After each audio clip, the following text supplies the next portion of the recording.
Okay, we are connected. Om Jnana-timirandasya Dhyananjana Shalakaya Chakshurmilitam Yena Tasmai Shri Gurave Namaha Shri Chaitanya Manovisam Sthapitam Yena Bhutale Swayam Rupa Padamayam Dadati Swapadantigam Vandeyam Shri Guru Shri Yukta Padakamanam Shri Gurum Vaishnavam Shri Rupa Sagrajata Sagana Ragunatam Vitam Tam Sajivam Sadvaitam Sabadutam Parijana Saitam Krishna Chaitanya Devam Shri Radha Krishna Pada Sagana Lalita Shri Vishaka Vitam Star Ne Krishna Karuna Sindhu Dina Bandhu Jagapate Gopisha Gopika Kanta Radha Kanta Namostute Tapta Kanchana Gourangi Radhe Vrindavaneshwari Vrishabhanusute Devi Pranamami Hari Priye Panchakalpatarubhyascha Kripa Sindhubhya eva cha Patitanam Pavanebhyo Vaishnavebhyo Namo Namah Jai Shri Krishna Chaitanya Prabhu Nityananda Shri Advaita Gadadhara Srivasadi Gaur Bhaktavinda Hare Krishna Krishna Krishna Hare Hare Hare Rama, Rama Rama, Hare Hare. Hare Krishna. So thank you very much and for coming. And let's start immediately. So we're going to start with our shlokas. So who are ready to go? Please, no wasting of time. Let's go. I'll go first, Prabhu. Jai, please. To read it over it, okay? 9.1 Shri Bhagavan Uvacha Idam Tute Guyatamam Prabhakshamena Suyave Gyanam Vigyana Sahitam Yagyatva Mukshase Supat.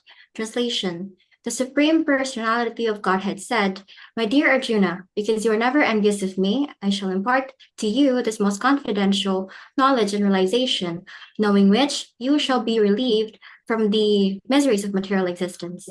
9.2 Raja Vijaraja Guyam Pavitramidam Uttamam Pratyaksha Vagamam Dharmyam Susukam Kartum Avyayam. Translation: This knowledge is the king of education, the most secret of all secrets. It is the purest knowledge, and because it gives direct perception of the self by realization, it is the perfection of religion. It is everlasting, and it is joyfully performed. 9.3 Ashradadana Purusha Dharmashasha Parantapa Aprapya Mam Nivartante Mityusam Saravartmani. Translation: Those who are not faithful in this devotional service cannot attain me, O conqueror of enemies. Therefore, they return to the path of birth and death in this material world. Hare Krishna. Thank you very much. Now you have become fluent in reciting it. Thank you very much. It means that you have practiced a lot. Good. Yeah, thank you. Okay, next. It is said, practice made perfect. When you practice, then you become perfect. Okay. Please go ahead. Okay. Shri Bhagavan Uvacha Idam Toti Gunayatam Prabhakshamina Soyagi Jananam Vitanana Sahitam Yagya Janatva Mukshashi Sobha. Translation: the Supreme Personality of God said, "My dear Arjuna, because you are never envious of me, I shall impart to you this most confidential knowledge and realization, knowing which you shall be relieved of the miseries of material existence." Text 2. What text? Okay. Raja. Okay, wait. Raja Vida Raja Goyam. It's correct. Pavitramidam Ottamam Pratyaksha Bhagamam Dharmyam Sosokam Kartum Avyayam. Translation: This knowledge is the king of education, the most secret of all secrets. It is the purest knowledge, and because it gives direct perception of the self, a realization, it is perfection of religion, it is everlasting, and it is joyfully performed. Text 3. Asladadhana Purusha Dharmasasha Parantapa Aprapyamam Nibartanti Amarchum Samsara Bharatmani translation. Those who are not faithful in this devotional service cannot attain me, O conqueror of enemies. Therefore, they return to the path of birth and death in this material world. Hare Krishna. Thank you, Hare Krishna. Who is going next? And for those who are going next now, Mother Tripura, you are supposed to recite the 3 verses. Okay, if you can Yes, recite yes. only 2, we'll be okay. Okay, go ahead. 9.1 Shri Bhagavanuvacha idam tute guhyatamam pravakshasmi anasuyave jnanam vijnana sahitam yajnatva mokshasya shubhat. Translation: The Supreme Personality of Godhead said, My dear Arjuna, because you are never envious of me, I shall impart to you this most confidential knowledge and realization, knowing which you shall be relieved from the miseries of the material existence. 9.2 Raja Vidya Raja Guhyam Pavitram Vidamuttamam Pratyakshavaghamam Dharmyam Susukam Karutum Avyayam. Translation: This knowledge is the king of education, the most secret of all the secrets, knowing It all is the the purest. secrets. It is the purest form of knowledge because it gives a direct perception of the self. It is a perfection of religion. It is everlasting and should be joyfully performed. 9.3 Ashradadhana Purusha Ashradadhana Purusha Dharmasya Parantapa Aprapya Mam Nivartante Mrityu Samsara Vartamani. Translation: Those who are not faithful in this devotional service cannot attain me, O conqueror of enemies. Therefore, they return to the path of birth and death in this material world. Hare Krishna. Thank you. Now you see, you have practiced a lot during the weekends. That's why you are reciting so sweetly. And then the tune you are using is very nice. That is the original tune. Okay, very good. Thank you. Asharadana Purusham. Very nice tune. Okay, next.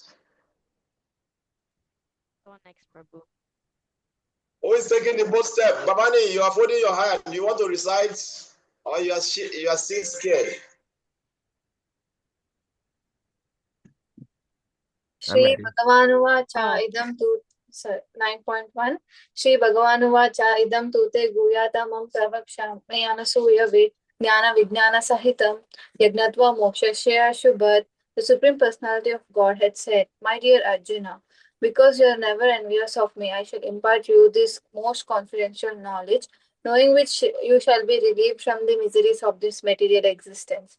9.2 Raja Vidya Raja Guyam Pavitramidamuttamam Pratyaksha Dharmyam Susukam Kartum Avyayam. Translation: This knowledge is the king of education. This is the most secret of all secrets. It is the purest form of knowledge, and because it gives the perception of life. Yourself. Because it gives the perception of life by realization. By realization, it is perfection of religion. It is the perfection of religion. It is everlasting and joyfully performed. Thank you. Very good. Thank you. What about the third one? Tomorrow. Tomorrow is the final. Wednesday is the final day. I hope we know. Tomorrow is the final day. I hope we know. So then from Wednesday, we start another shloka, you see. So you have to try your best to memorize it for today and tomorrow. Yes, so at least you are cracking your brain for something and exercising the brain, the memory. You are exercising the memory, your memory. You see, very good. Okay. So Meganan Mataji, you want to try? Yes, Prabhuji. I will say 9.2. 9.2. Yes, Prabhuji. Very good. Raja Vidya Raja Guhyam Pavitranam idam Uttamam Pratyaksha Avyaham Dharmayam Sukam Karotu Avyayam.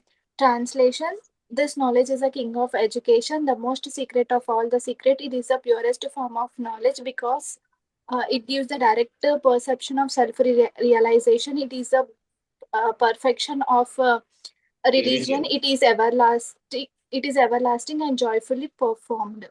Very good. So tomorrow you are going to recite the 3. So you have to work hard. Okay, because now because there's no examination now. You are on a holiday. So you have to work hard. Okay, Prabhuji. There's holiday, no? Yes, I know there's holiday. Yeah, so tomorrow, the 3 shlokas you must recite. There is no excuse because now we're in holiday. Good. Okay, tomorrow. Okay, Next. Prabhuji. Hare Krishna. Hare Krishna. Hare Krishna. I'll go, Prabhu. Okay, Lakshmi, go ahead. Shri Bhagavan Uvacha idam tute guhyatamam pravakshami anusuyave gnanam vijnana sahitam yajnanatva mokshate subhat. Translation: The Supreme Personality of Godhead said, "My dear Arjuna, you are never envious of me. I shall impart you the most confidential knowledge and realization, knowing which you shall be relieved all the miseries of this material world." Chapter 9, Text 2. Rajavidya Rajaguhyam Pavitram idam uttamam pratyakshagamam dharmyam susukam kartumavyayam. Translation: This knowledge is the king of education. It is the purest knowledge because it gives direct it's secrets of all the secrets. It is the purest knowledge. It gives because it gives the direct perception of self by realization. It is the perfection of religion. Um, It is Perfection of everlasting. religion is everlasting and joyfully performed. Very Text good. 3. Ashraddhadana Purusha Dharmasya. Dharmasya oh, wait a second. Parantapa. Dharmasya parantapa. Ashraddhadana Purusha. Oh man. Ashraddhadana Purusha Dharmasya Parantapa Aprapyamam Nivartante Mrityu Mrityu samsara. Samsara Vatmani. Money. Very good. Vatmani. Translation: Those who are not faithful in the devotional service cannot attend me. O conqueror of all enemies, because they send Therefore back to they return. the therefore they return back. They return to the path of birth and death in this material world. Thank you very much. So tomorrow you have to recite it very smooth and steady. Okay, Yeah. so I'm nervous, Prabhu. because there's no classes now, you are in holiday, no excuse. So you have to practice more. Okay, very good. So tomorrow is the last day for this series of the 3 verses. So from Wednesday we start from 9:14. I said no, 9:14. I think 13, Prabhu. 13, Prabhu. 13. 13 and 14. Okay. Only 13, you said. Only Prabhu, 13. Only 13. You said only. Okay. Prabhu, only 13. No. 14 is very important. So so now you take notes because we still have 2 days. 13 and 14. Okay. Yes. That 14 is very, very important. Very, very important. Yes. Okay, so let's continue. Who else want to recite? My turn. Yes, Babu. Very good. Please try. I will try. Hare Krishna. Yeah. Shri Bhagavan Uvacha. I'm so nervous. Don't be nervous, Babu. Shri Bhagavan Uvacha. Idam tute guyatatam pravakshyam anusya shnat jananam Saitam. Vajanana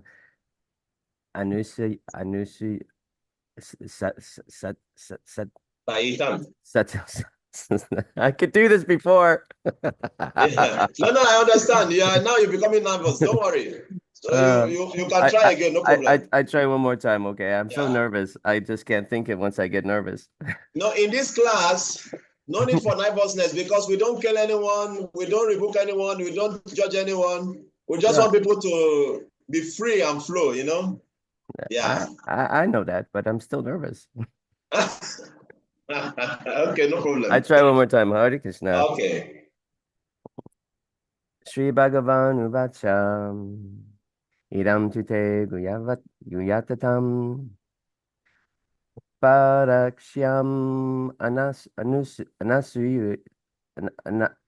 Anasuyave Jananam Vijanana Satitam Saitam, yeah.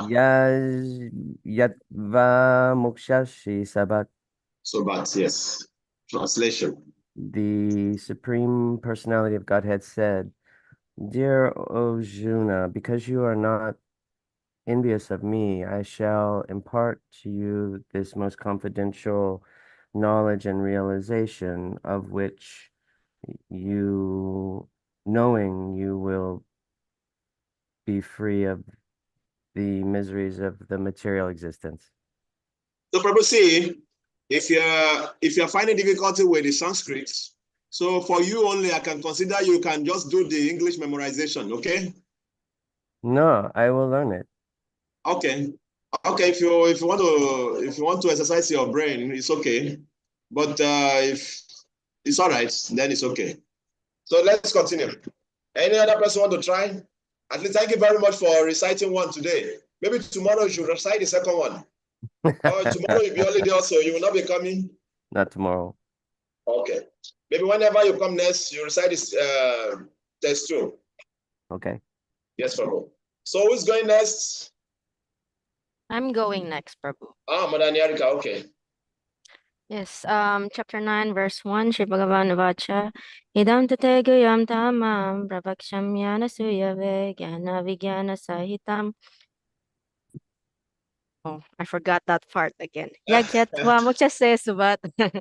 Translation, the Supreme Personality of Godhead said, My dear Arjuna, because you're never envious of me, I shall impart to you this most confidential knowledge and realization, knowing which you shall be relieved of the miseries of material existence. Chapter 9, verse 2. Raja Vidya Raja Goyam Pavitram Edam Uttamam Pratyaksha Dharmyam Susukam Kartum Avyayam. Translation. This is the king of education. It is the secret of all secrets. It is the purest of all knowledge. And because it gives direct perception of the self, by realization, it is the perfection of religion. It is everlasting and is joyfully performed. Chapter 9, verse 3, Ashradha Dhana Purusha but dharmasyasya parantapa aprapyamang nivartante Nitya Samsara Vartmani. Translation. Those who are not faithful in this devotional service cannot attain me, O conqueror of enemies. Therefore, they return to the path of birth and death in this material world. Hare Krishna. Krishna, thank you very much. Okay, so let's continue where we stopped last week. We want to remind us. I'll do it, Prabhu. I'll be quick. Okay, so we covered 9.12 in this verse. We talked about the result and destination of those who do not have faith in Krishna, or those foolish people who don't believe that Krishna is the Supreme Personality of Godhead and consider him to be an ordinary human being. Now, the destination for those people are the following. Their hopes for liberation, their fruitive activities, and culture of knowledge are all defeated. According to the purport, there are many devotees who assumed themselves to be in Krishna consciousness and engage in devotional service, but at heart, they do not accept Krishna as the Supreme Personality of Godhead. That is why, to us, we shouldn't be surprised with certain activities or behavior displayed by these kind of devotees. We talked about the story of Vatsasura and Pralambasura. So these demons, they took form of like another creature. The first one is a calf, right? To become close to Krishna and the cowherds in order to kill Krishna. But eventually these two was killed by Krishna. Like Vatsasura, he was grabbed by the legs by Krishna and spun him around. He was spun around and thrown away, and he was killed. So these personalities, they were close to Krishna, but still they couldn't believe that he is the Supreme Personality of Godhead, and therefore they were defeated. They were punished. right? So there are people like these too in the Hare Krishna movement as well, who engages in devotional service, but they don't have faith in Krishna. Okay, so for paragraph 2, we said that if you see these people on the streets, you shouldn't actually look at their face or see their faces. But if you do, we should, with the same clothes, we should be jumping into the Ganges River to purify ourselves. But that's not possible, right? Based on logistics. So to us, the equivalent is to read Bhagavad Gita, because Bhagavad Gita is the words coming out from the mouth of the Lord, right? So it has the same equivalence as the water in Ganges River. Okay. Even higher, you said last time. Okay, for 9.13, we said that those who are not deluded, the great souls or Mahatma, are under the protection of the divine nature. They are fully engaged in devotional service because they know Krishna as the Supreme Personality of Godhead. So the Mahatmas, they're only attracted to the two-armed form of Krishna because to them, Krishna is the Emperor of Sweetness. That is why you sang a song for us that describes Krishna, every nook and cranny, that he is sweet, right? For 9.14, we said the topic was determined activities in devotional service. So the great souls who perpetually worship Krishna with great devotion, always chants his glories, endeavors him with great determination and bows before him, and observes the Ekadasi Vrat. So that is what we are supposed to aim for, to become great souls, to become Mahatmas. That's it, Prabhu. Thank you very much. Anybody want to add something else? Or you want to make some observation? Anyone?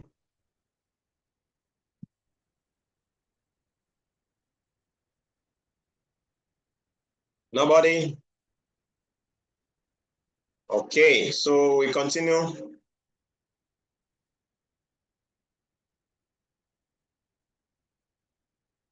So we continue from text number.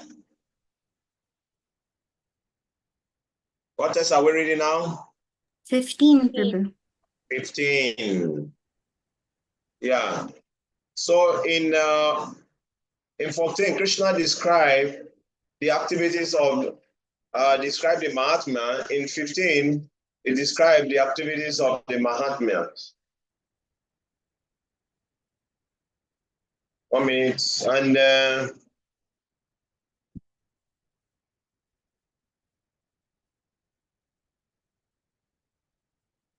sorry, that was 13. Sorry, 13 was where Krishna described the Mahatma, and 14 he described the activity of the Mahatma. So that's why I was saying that we have to learn from, we have to memorize 13 and 14.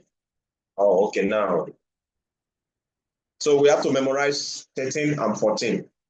Because in 13, Krishna described Mahatma, the Mahatma, and in 14, he described the activity of the Mahatma. Then in 15, he continued to describe those. So we see one thing about Krishna is that Krishna is not a fanatic God. See, sometimes in this world, you see people, they become very fanatic about the God they worship. But the Supreme God, who is the Summon Bolom, the creator of everyone, is not a fanatic God. And he's always making this very clear in Bhagavad Gita. Every page, you will see that Krishna is not a fanatic God. So now, already, you know, he gave us how to worship him in 14. But in 15, is explaining about other types of worship, those who are worshiping, who are not engaging in devotional service. There are some others who don't engage directly in devotional service, but they serve God in other means, like in cultivating knowledge, performing jagya, you know, worshiping nature. So Krishna is going to describe all those kind of different type of worshiper now, you know. So here we can say he described the two kinds of worshiper here. Ekatwena and Pritaktuena. We are going to read it. Yana yagena chapianye yajanto mabupa sate ekatwena Pritaktuena bahuda vishwato muka.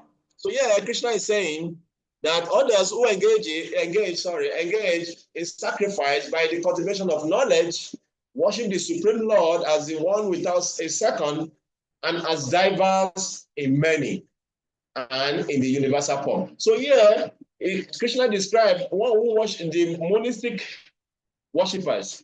And describe about those who worship God in the form of the universal form also, in terms of nature. Like some people, we call them, is it pantheism? Let me quickly confirm that word, sorry. Pantheist,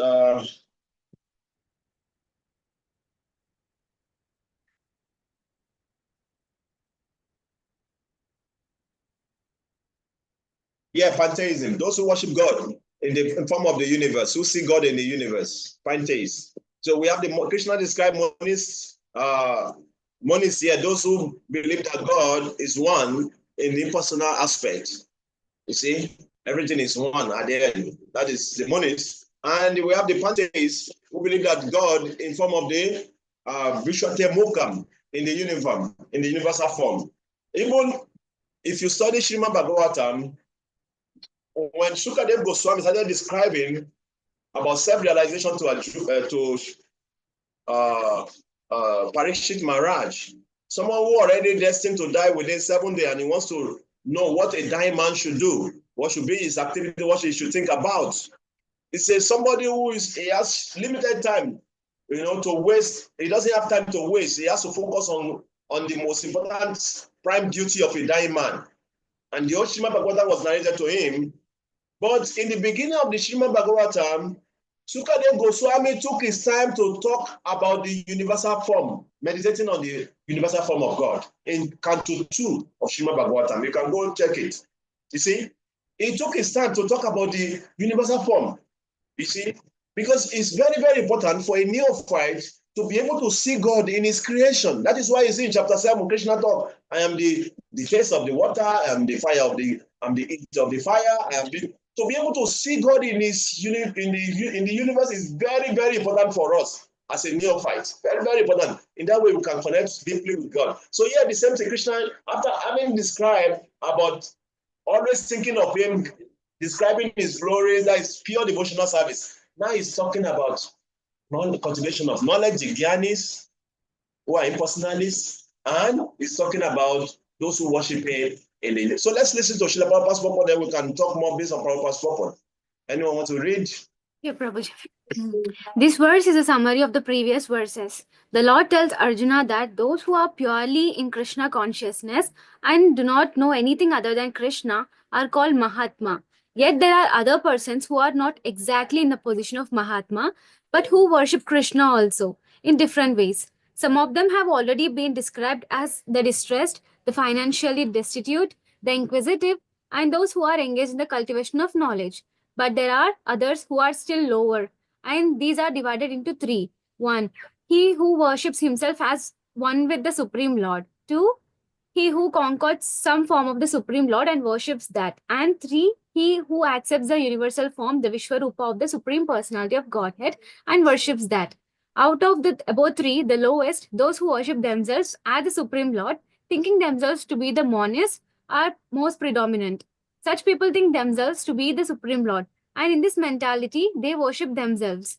This is also a type of God worship, for they can understand that they are not the material body, but are actually spiritual soul.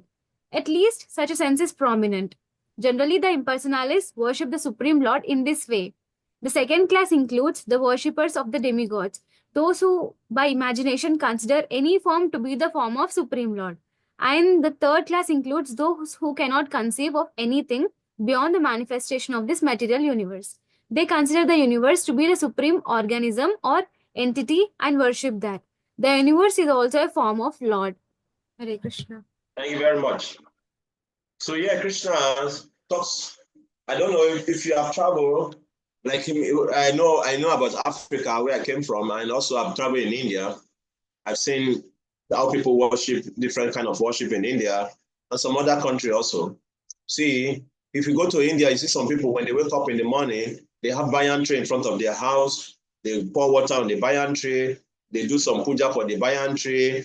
They do this. You see some people when they wake up in the morning, they look at the sun god. They pour water on the floor in the front of their house, worship the sun, and so this they can.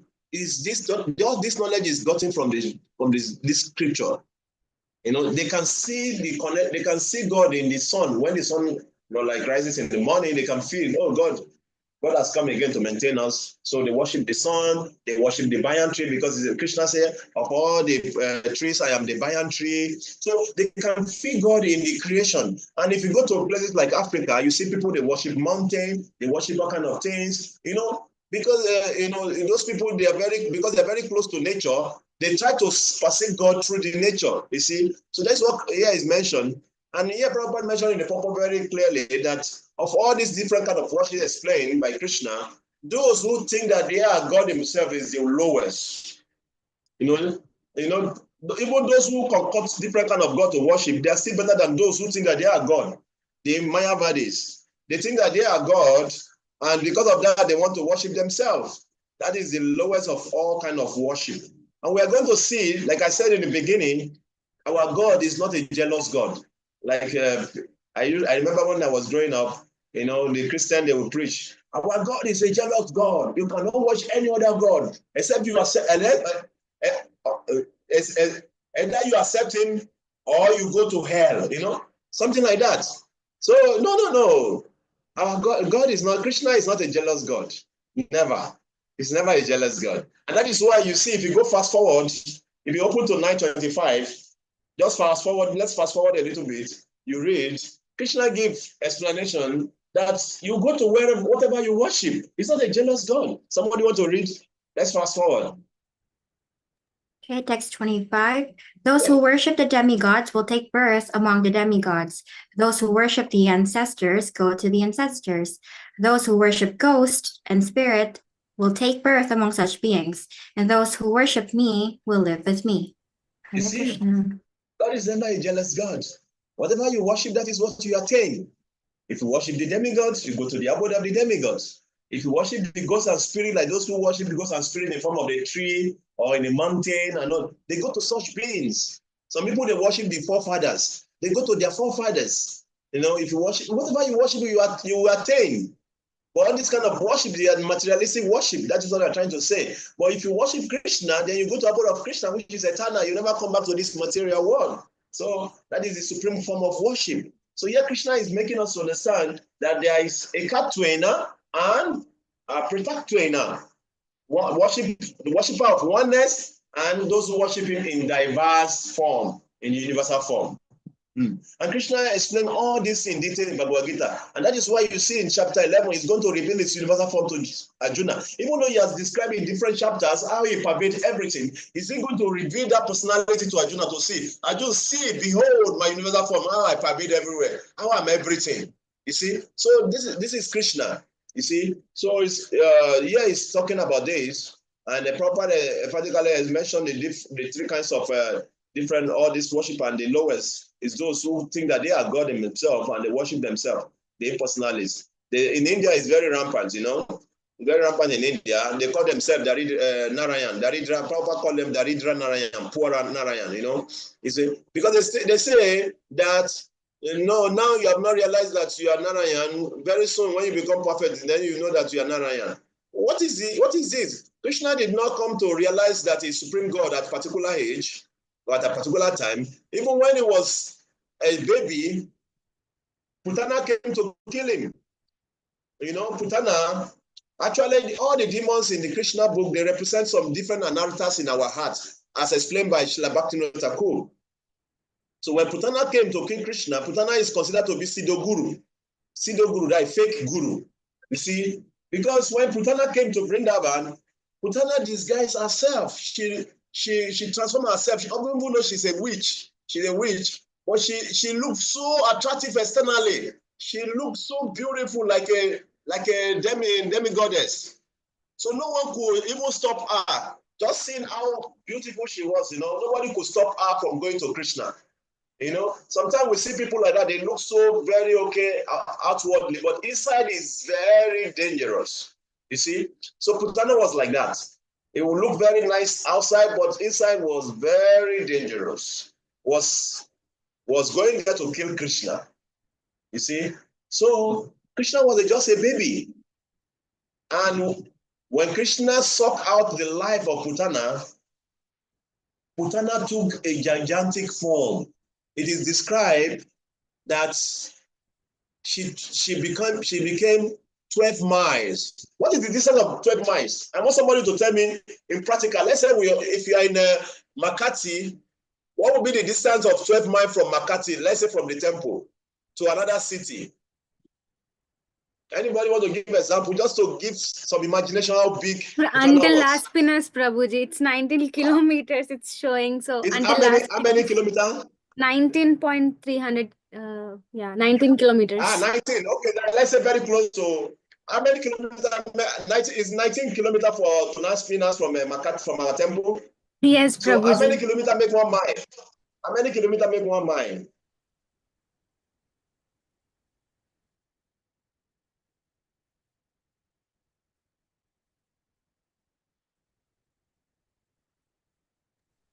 One 1.6. 1.6 kilometer. 1.6 kilometers. So let's say so 19 kilometers is to Las Pinas. That is, yes, you are right. Just imagine Putana, who came to kill Krishna, she's as big from our temple to Las Pinas. Just imagine, I'm giving this physical example so that we can be able to conceive how big Putana was when she transformed herself. Just imagine Putana was as big from Makati temple to Las Pinas. That is how big this demon was, so gigantic. And Krishna was just a small baby. Krishna did not become God, did not perform austerity to kill Putana. You know? So that is why Prabhupada was seriously condemning these people who say that we are God, we have not realized it. No, Krishna was the supreme personality right from his appearance. He appeared in 400 forms, Narayan. And the mother were praying to him, Krishna, you appear as a big, how would people believe that you are our child? It's Krishna. And he became a baby. You see, same Krishna, he became a baby.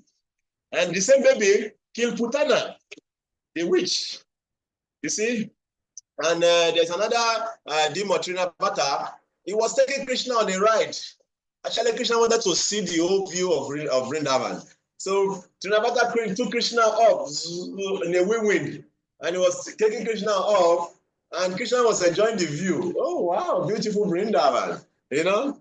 Then when they got up there, Krishna had him, and he became very heavy, heavier than the mountain. And at that time, Trinavata could not move again.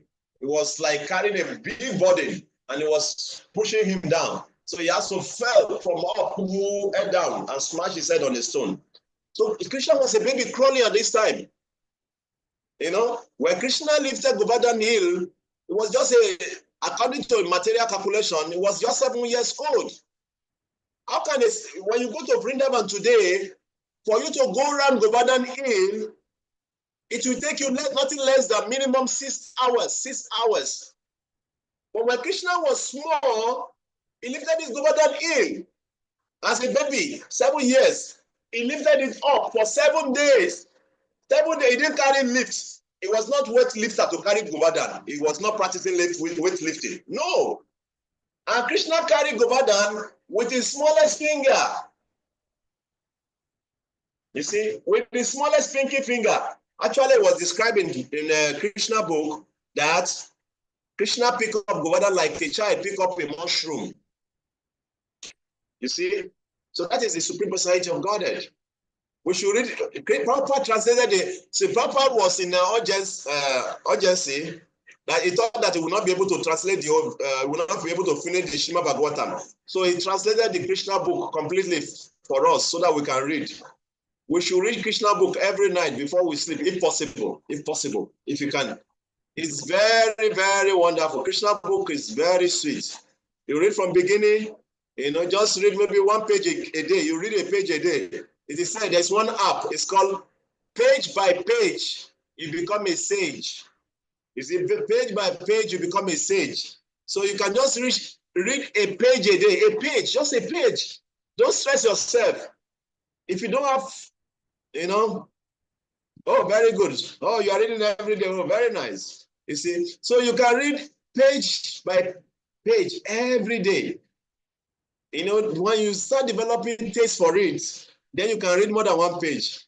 Very lovely pastimes. And the more you read about Krishna, the more all the anarthas in our heart, all the demons, lust, anger, greed, all those things will be coming, will be going to zero.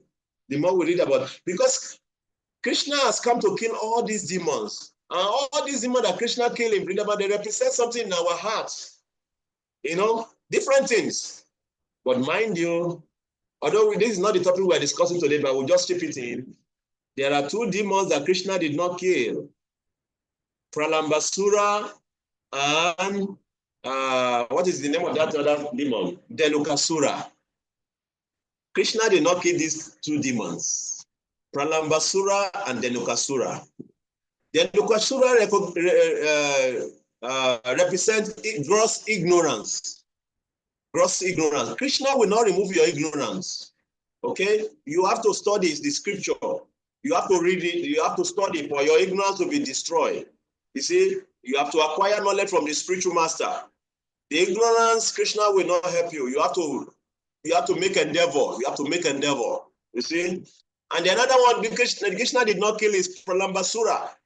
Pralambasura represents lusty attraction for women, desire for position, desire for fame, desire for adoration. This demon, Krishna will not remove it in your heart. That is why even when you go to India, you see even the Saint Babajis, they are still chasing after other people's wife. Because this lust will be there in your heart. Unless you make desire to remove it yourself, Krishna cannot help you. Because that desire, that free will, Krishna has given to you. You have to surrender it. Krishna, I'm not interested in this thing again. Please, I just want to serve you. Then, at that time, that desire will go in your heart. So, desire for fame, desire for position, desire for adoration, lusty attraction for other women, for women, Krishna will, or for men, whatever, if a woman, for men, whatever, Krishna will not remove that from your heart unless you yourself, you don't want that desire again. You are tired of it. You see? So then Krishna will help you in the form of the spiritual master. Lord Balaram. Balaram killed these two. Actually, Lord Balaram is the one who killed these two demons. And Balaram is our original spiritual master. Is the supreme spiritual master, Lord Balaram. You see? So that is it. So any comment, question, then we'll continue. Prabhu, the translation of his name, Pralambasura, means trash. Basura. It's trash, garbage. Okay, I know Basura. Basura means trash in the Philippines. Is Pralamba there also? Pralambasura? No. Just basura, Prabhu. Pralam trash. I know Basura. Actually, when I heard that word is trash is basura in the Philippines, I was just laughing in my heart. So why?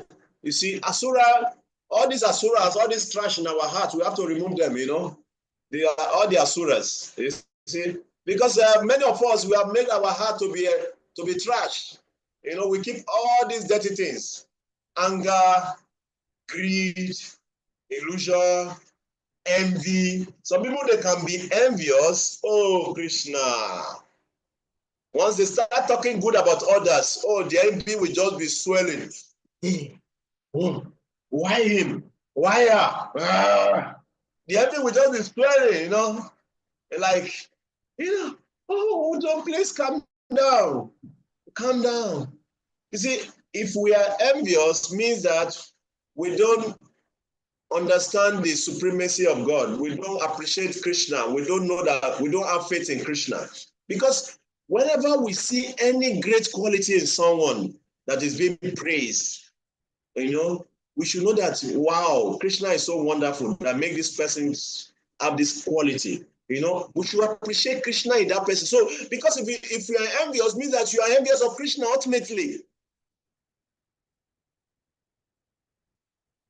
Okay, so all this trash in our hearts, when we read Krishna book, we chant the Hare Krishna mantra, So those ones that Krishna can help us, will help us by reading, by chanting, will be gone.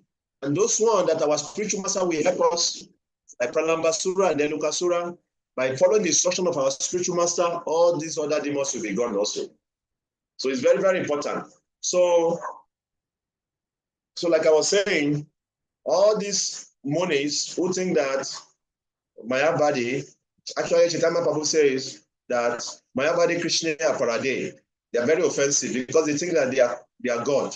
And see, one thing about Mayavadi is that in India especially, you cannot differentiate them from the Vaishnava also when you are in India. Because the Mayavadis, also they worship the deities. You see them, they are worshiping deity. But they are not worshiping the deity because deity is God. They are worshiping the deity because they think by worshiping the deity, one day they will become the deity also. You see, that is the wrong idea. You see, so we have to understand this point. Any other question or contribution? Prabhu, question. Jaya, thank you very much. Yes, Madam Yarika, go ahead. Yes, Prabhu. Since we're actually talking about demons right now, so yeah, I actually met a lot of putanas in my life. So those who are like pretending to be very nice to everyone, and then like, what do you call this one? Like pretending to be very pure and then so nice to you, and then deep inside they're actually wanting to destroy you, like putana, exactly like putana. So Prabhu, apart from just avoiding these type of people, what else could you suggest to, like, how can you deal with this kind of like personalities? This is a very difficult question, because we have so many putanas around in this material world, sometimes, most of the time, like there's a science called physiognomy. I don't know if you have heard about that before. Physiognomy. Have you heard of physiognomy before? No. Physiognomy means just by looking people's face, you can tell who they are. You see, physiognomy is a science of seeing people's face and you know who they are.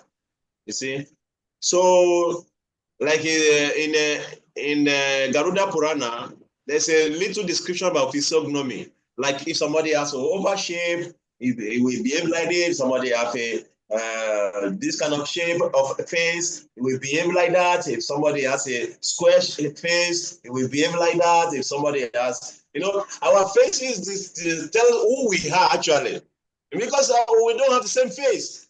You see, some people they have round face, some people have square face, some people have different kind of faces,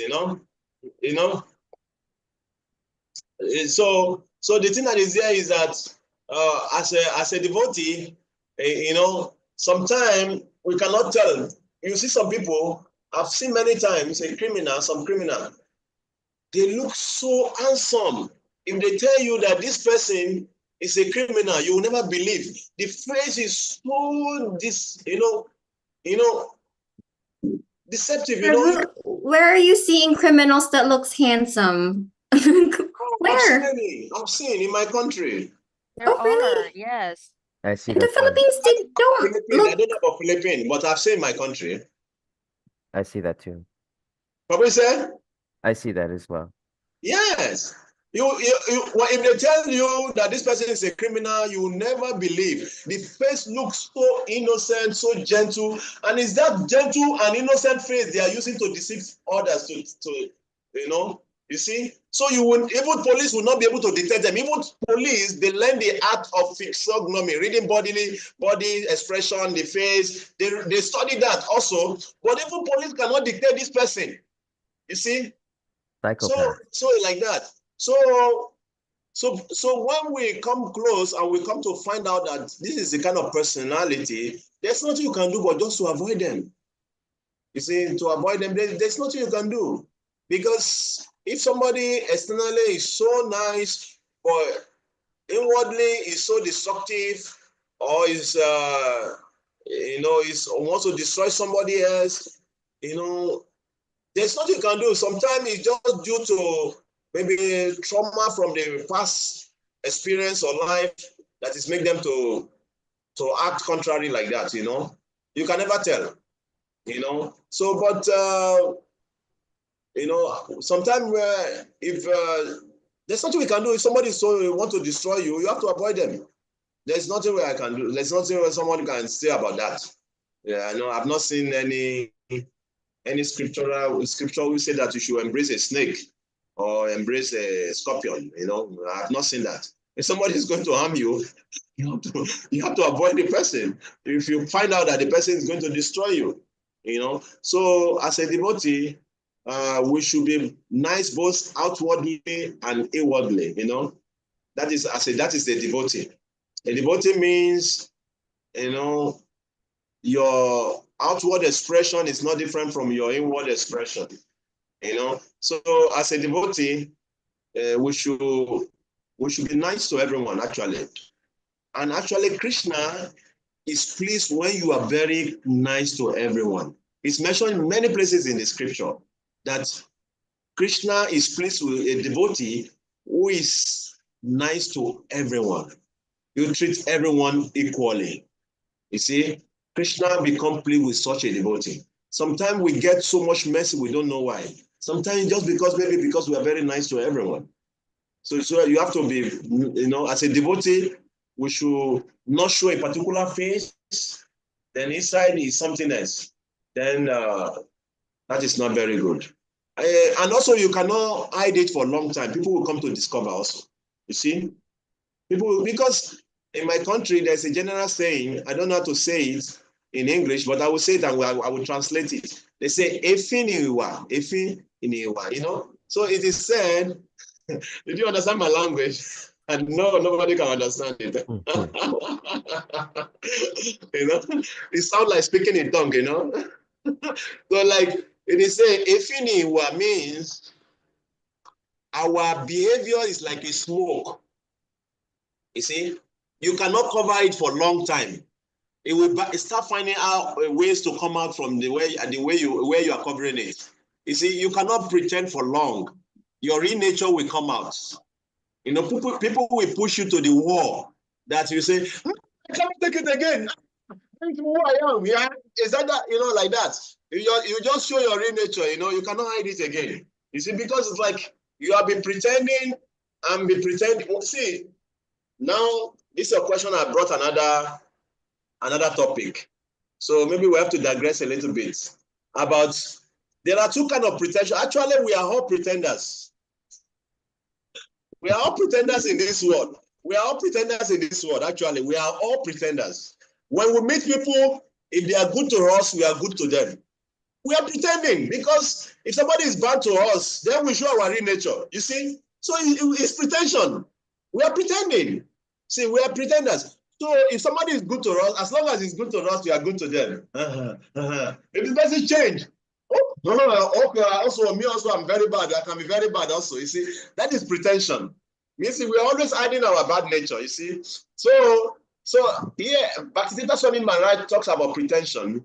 He said there is what we call constructive pretension and destructive pretension. You see, destructive pretension is, oh, I'm a bad person. Everybody knows me as a bad, so I'm going to be behaving bad. That is destructive. That person can never change. He can never change because he wants people to accept him or her as bad. So he will not change. You see, you know, this is who I am. I'm always angry. You have to accept me like that. You know, I'm always angry. Just accept me like that. It's either you accept me or not. Because that is who I am. You see, that is destructive. It will never make you to improve in your life. There's another one, is constructive pretender. You see, you know that it can be easily angered, but he's always controlling himself, pretending not to be angry. So by pretending to control yourself, then one day there will be a realization. After all, why should I be angry? If I can do like this, Bhakti Shastri Maharaj gave a very nice example actually. Said there was a thief who went to a farm to steal farm products. So as he was stealing the farm products, so he noticed that the owner of the farm was coming and people were coming. So he quickly he dug the ground and put all the farm product there and put a hill, and he sat on the hill and started meditating. And as he was meditating, he was a thief, but now he started meditating. He was meditating. So when people were passing, there's a Babaji here. Hare Krishna Babaji. They were dropping things for him, giving him money. They were home. He was looking with one eye. And he was pretending. So in his mind, he was thinking, I was a thief, but now I'm pretending to be a sage. And just because I'm pretending to be a saint, see what I'm getting. I'm getting respect, I'm getting worship, I'm getting so many things. Maybe I should just become a saint. That is called constructive pretension. You see, you're pretending to be good, and before you know it, you are becoming a good person. That is constructive pretension. You see, but destructive one is not good for us. Everybody know me to be like this, so you should accept me. So you are not making an endeavor to improve. Even though you know that behavior is negative, it's not going to help your life. It may ruin your life at a particular time, maybe help you to lose your job or miss important relationship in your life. You should just accept me. This is who I am. I'm not going to change. No, it's not good. So we should practice constructive pretension. It will help us to become good and better version of ourselves. So, like I was saying, yes. So if somebody, we are all pretenders, like I said.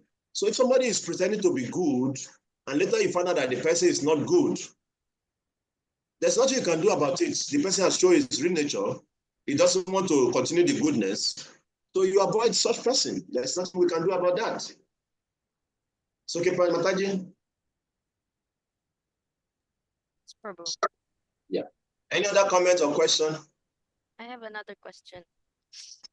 You said what? I have another question. Please go ahead. Go ahead, please. Actually, we learn more from question and answer.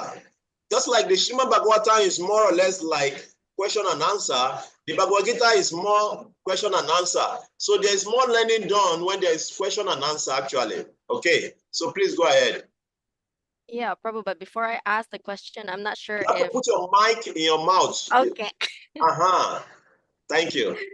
So, Prabhu, this question might be a bit controversial. Is it okay if I ask it here?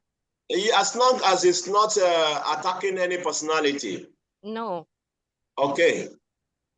Okay. So earlier we were actually, like you mentioned earlier, about the people who worship the universal form of the Lord, or like his Paramatma inside us. So yeah. And with these kind of people, they're actually like worshiping God who is in them. So I was just like to ask Prabhu, like, didn't Sri Krishna gave us the free will to to choose who we want to worship? And why is it, I'm just curious, why is it like in the movement, or in this in this movement, why is it like it's kind of, it kind of feels like it's being condemned to worship the other forms of the Lord, especially the formless form of the Lord. So I just want Example to, of the form, example of form. I mean, not form, like the formless form of the Lord. Like he doesn't have okay, the, okay. yes. So Okay. they're actually like worshiping the formless aspect of the Lord. So and also it's because they want to merge with the God in the end of their lives. And this is their free will and their chosen path. And also, yeah, I'm just curious, why is it like, why does it feel like it is being condemned in a way? Because Srila Prabhupada actually did say back then that as long as the faith or the religion actually considers or accepts the holy Vedas as the topmost authority, then that means it's part of Sanatana Dharma. And when they can also get their own their own liberation, or their type of liberation. So why does it feel like that? Just I want to clear that. That is a very wonderful question, actually. Thank you. See, the thing that is here is that, like, as a devotee, we don't condemn anyone and we don't criticize any form of worship. But one thing that Prabhupada is made very clear in his books is that Prabhupada is a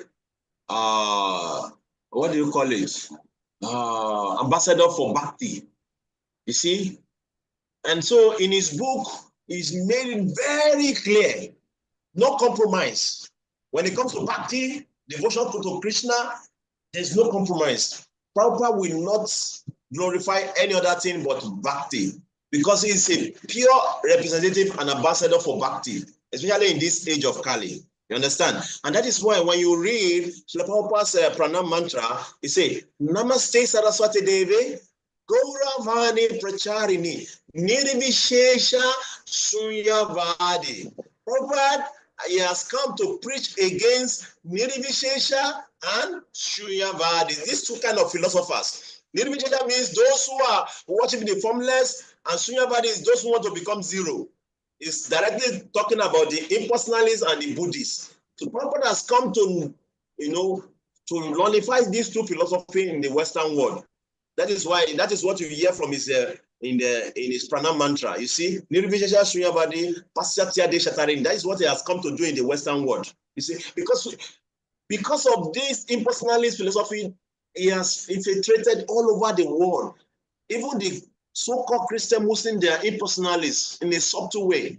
You see, they don't believe in the form of God and they want to go to the kingdom of God. When you say kingdom, what do you mean? It means a place where there is a king. And if you don't know the king, how will you be able to worship the king? You see, so Prabhupada is very, very, chased to the path of Bhakti in this way. But that does not mean that Prabhupada sometimes will not talk about other processes, just like Krishna here is talking about other processes also, like, okay, those who worship the oneness, those who worship in the universal form. No, Prabhupada sometimes also talk about other processes, but he will not glorify them because that is not his duty. His duty is to glorify Bhakti and tell us the importance of Bhakti. You see, there are already messengers, representatives for other parts. They will glorify that part, you see. Like, if you want to know more about the Gyanis or the impersonalists, there are so many preachers who are doing that. So Prabhupada doesn't need to do that. Prabhupada has come to give us Bhakti. And that is why you see many of time in his book, he always emphasizing and glorifying Bhakti, the part of devotional service. That is what Prabhupada has come to do. But one other point I wanted to talk about is that actually, the path of impersonalism merging into the Lord, according to the scripture, is like one trying to commit spiritual suicide. You see? So when one is trying to merge into the formless form of God or the Brahmajyoti, it's like want to commit suicide, spiritual suicide, Prabhupada will call it. You don't want to retain your eternity. See, for example now, which one is better? You marry to someone, and the person say you have to become him. You have to become him. You must behave like him. You must speak like him. You must sit like him. You just have to be. You have to become that person. With that kind of relationship, will it not be frustrating? You see, isn't it? It will be frustrating. Because you want to maintain your individuality. That is where the happiness is. That is where the bliss is. That is where the joy is. You want to maintain your individuality. You want to maintain who you are. You don't want to become someone else. So we try to, when the impersonalists want to merge into the Brahmajyoti, they don't want to retain their individuality again, which is called spiritual suicide. You see? And Prabhupada said there is no enjoyment in that. The enjoyment is when you want to, relate with Krishna in different, relationship, like a friend. That is where the pleasure is. The friend will climb on Krishna's shoulder. They want to play with Krishna. They want to eat with Krishna. They want to dance with Krishna. That is where the pleasure is. You see? So trying to merge into the effulgence of God is spiritual suicide according to Prabhupada. So it's not that There are people who, it's not that it's not a part, it's a part for some people, and that is what they want to achieve. And we cannot say anything about that. That is their own goal. There's nothing we can do about them, but at least we know that our own path is a path that will lead us to Ananda, bliss. At the end of the day, you have your individuality. What would be more wonderful than you having your own individuality internally and be able to relate with Krishna internally, serve him in whatever form you are giving in the spiritual world? What would be more sweeter than that? You see, that is very wonderful, actually. Does that answer your question, or you are saying, because I see you are thinking when somebody is thinking? I am thinking, Prabhu, because something like while you were explaining, there was another question that came into my mind. No, then we will not go today. I'm sorry, okay, everyone. Let's take it for another 5 or 10 minutes. Okay, go ahead. So I'm sorry, if you are unfortunately to attend to, you can leave, no problem, but we're going to continue for another 5-10 minutes. Okay. Okay, please go ahead. Yes, Prabhu. So during your explanation earlier, so you said that for us who worships the Lord with his form as Sri Krishna, and it says like we are wanting to retain our individuality. And then for the others, it's more like they are going to want to merge with the Supreme Lord. So I would just like to ask, just for me to have like clarification and clarification. So when it comes to us wanting to retain our individuality, doesn't that mean that we're actually having some sort of ego within us because we want like our individuality to remain, whereas in the other sampradaya, they are like wanting to merge with the Lord. So it means like their ego of being an individual person or retaining their individual self is more like it's gone because they're only wanting to merge with God. So can you please elaborate this? You are really doing great thinking. I'm very happy. It's a very thoughtful question, actually. See, one thing that is there is that, see, there's false ego and there's real ego. Okay? We want to maintain our real ego. False ego, we want to give it up. Okay? So the real ego is the real constitutional position of the living entity. Meanwhile, those who want to merge into the impersonal aspect of God, they are trying to understand God using their material perception because they believe material having form is a source of miseries. So they are thinking in their mind, because having a form is the source of miseries in this world. So they don't want to keep on having form, but they don't understand the spiritual aspect of life. That in the spiritual dimension is a completely different ball game. Spiritual form is the source of happiness when you have your real identity, your real ego. Meanwhile, having material form, because of our false ego, that is why we are suffering, we are having material suffering, because of false ego.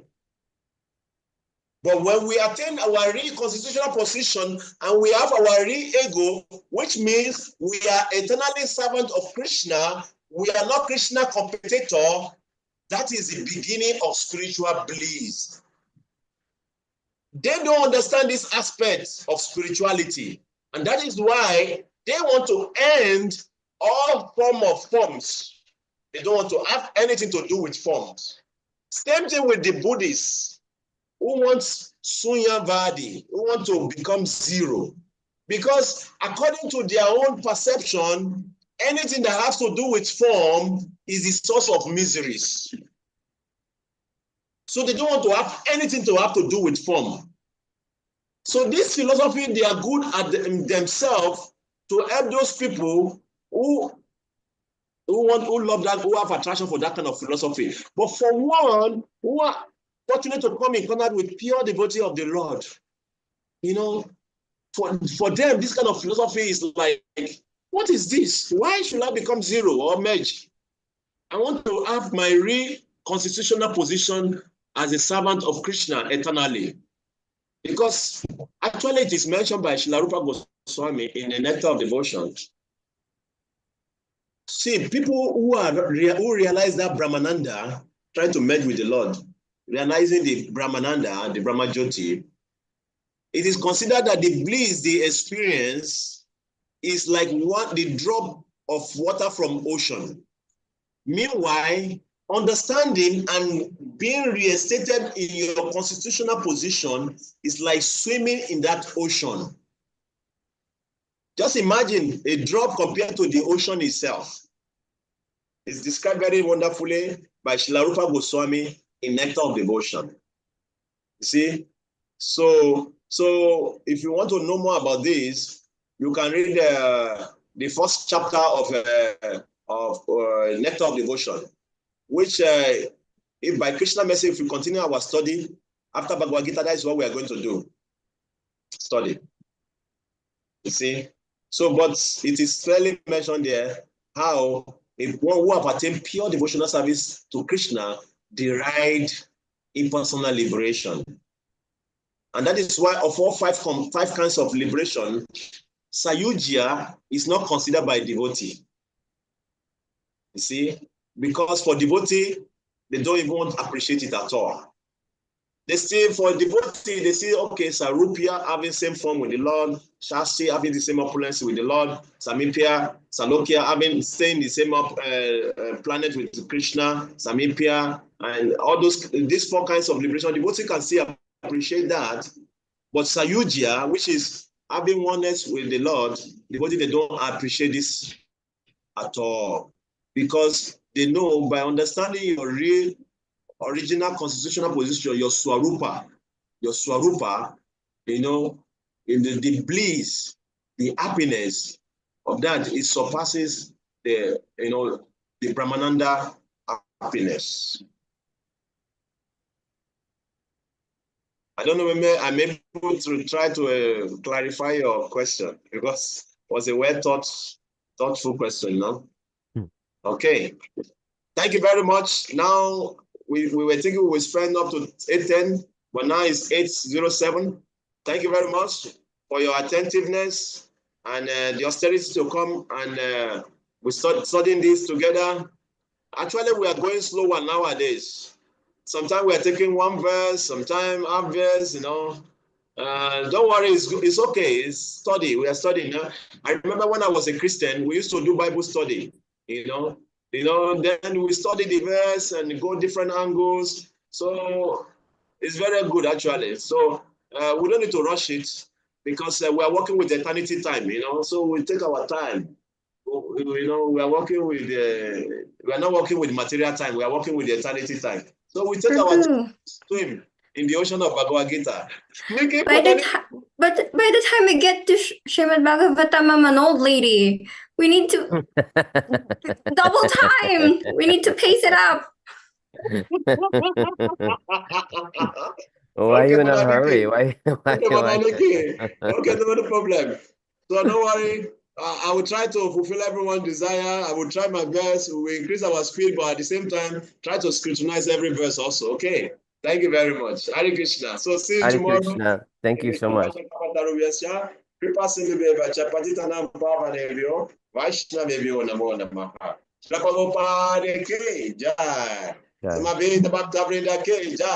you want to recite shloka tomorrow, okay, wait 1 minute.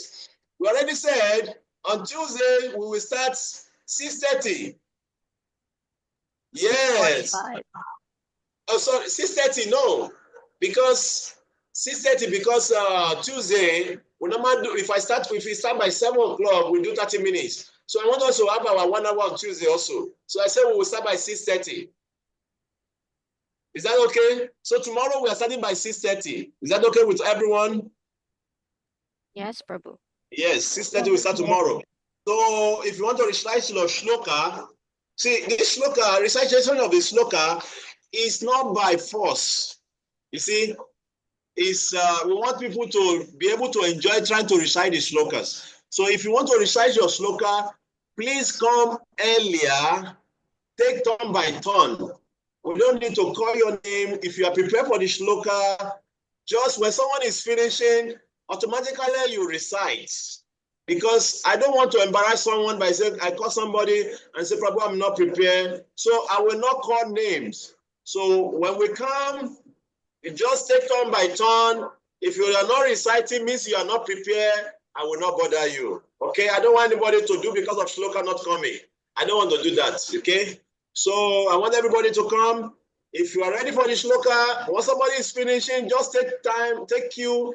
Immediately somebody finish, oh, Prabhu, I'm going. You recite. And when no one is speaking for like 2-3 minutes, we just start the class like that. Okay? Hare Krishna.